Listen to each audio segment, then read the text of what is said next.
안녕하세요. 메디스포츠 연구소입니다. 오늘은 그 다리 저림 증상에 대해서 평가하는 방법들을 몇 가지를 소개하고자 합니다. 일단은 다리 저림 증상이 나오는 원인이 거의 대부분 허리 디스크로 알고 있는데 간혹 이제 허리 디스크가 아닌 경우도 있어서 오늘 허리 디스크의 그런 평가 방법들을 몇 가지를 좀 알려드리려고 합니다. 이 MRI 상으로도 이제 허리 디스크가 발생되는데도 불구하고 허리 디스크가 원인이 아닌 경우도 종종 있기 때문에 일단 허리 디스크에 관련된 평가들을 몇 가지 소개하고자 합니다. 일단은 발목을 최대한 위로 쭉 올려볼까요? 이렇게 발목을 최대한 올리고 이 무릎을 핀 상태에서 이제 만약에 저린 쪽 다리를 한번 들어볼 거예요. 반대쪽 이쪽 오른쪽을 들어볼까? 만약 이쪽이 저리다고 하면 이렇게 다리를 들었을 때 만약에 허리 디스크 증상이 좀 많이 있다고 하신 분들은 여기에서 이제 허리의 통증이나 이 범위의 제한이 바로 생겨요. 그래서 내리시고, 그래서 반대쪽 같은 경우로 올렸을 때 비교를 했을 때 저리지 않는 통증 쪽은 이렇게 많이 각도가 나오는데도 불구하고 반대쪽은 이제 각도가 이렇게 제한되는 경우가 되게 많습니다. 그래서 이러한 다리 들기 검사, 발목을 꺾고 무릎을 폈을 때 그리고 이때 이제 좌골신경, 허리에서 눌리는 그 신경들이 다 이제 타이트해지기 때문에 만약에 허리에서 디스크가 발생돼서 눌렀을 경우에 이 신경들이 예민하게끔 만들어져서 이 양성 반응이 나오게 됩니다. 자, 두 번째는 장요근 촉진 검사를 할 건데, 이 장요근이라는 그 근육은 그 요추 그 허리 디스크에 거의 붙어 있어요. 허리 디스크에 가까이 붙어 있기 때문에 방금 했던 테스트보다는 조금 더 이제 그 신뢰도, 예민도가 좀 떨어지지만 그래도 같이 병행해서 검사할 경우에는 이 허리 디스크인지 아닌지를 파악할 수 있습니다. 그래서 장요근 같은 경우에는 여기 튀어나온 뼈가 있거든요. 튀어나온 뼈, ASIS.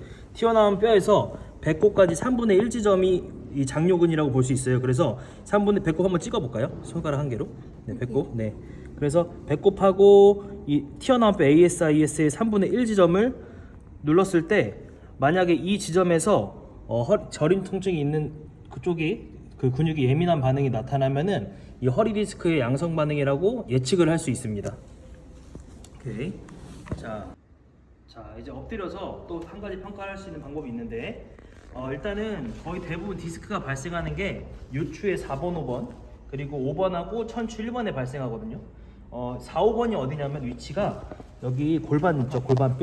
골반뼈 위치 라인에 4, 5번이에요. 그래서 이 4, 5번 쪽을 이제 손으로 이렇게 쭉 눌렀을 때 만약에 저림 증상이 나타날 경우 위에는 괜찮은데 밑에 쪽 4, 5번 쪽에 이렇게 쭉 눌러서 압박을 했을 때 이제 허리 디스크가 발생됐을 경우 이제 저림 증상이 나타나게 됩니다.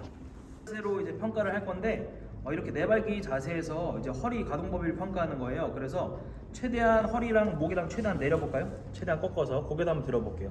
만약 이렇게 허리를 최대한 폈을 때 여기 허리 쪽에 통증이 나올 경우에는 염증 반응이 지금 있는 거라고 볼 수 있고, 그리고 허리 디스크의 특징은 올려볼까요? 이제 반대로 이렇게 구부렸을 때 통증이 나오는 게 가장 대표적입니다. 그래서 만약에 구부렸을 때 통증이 많이 나오지 않고 내려볼까요? 폈을 때 통증이 더 우세하게 될 경우에는 허리 디스크보다는 여기 협착증이나 아니면은 파세 조인트 신드롬이라고 해서 후관절 쪽 후관절에 대한 그런 문제라고 볼 수도 있습니다. 다시 구부려 볼게요. 그래서 허리 디스크가 있는 분들이 구부릴 때 저림 증상이 명확하게 나오고요. 그리고 내려볼까요? 폈을 때도 이제 허리 디스크가 심해서 초기에 염증기일 때는 저림 증상이 나올 수 있습니다. 하지만 만성이고 좀 시간이 지났을 경우에는 이렇게 저림 증상이 나오지 않고 거의 대부분 구부렸을 때만 저림 증상이 나오고요. 그리고 만약에 이 동작을 했을 때 이 저림 증상이 안 나온다고 하면은 허리 디스크일 확률이 굉장히 적습니다. 왜냐면은 허리에 문제가 생겼기 때문에 지금 허리 움직임이 발생했을 때 아픈 건데, 만약에 허리를 움직였는데도 저림 통증이 나오지 않는다면은 다른 이상근 증후군이나 다른 저림 통증이 원인일 수 있습니다. 이상입니다.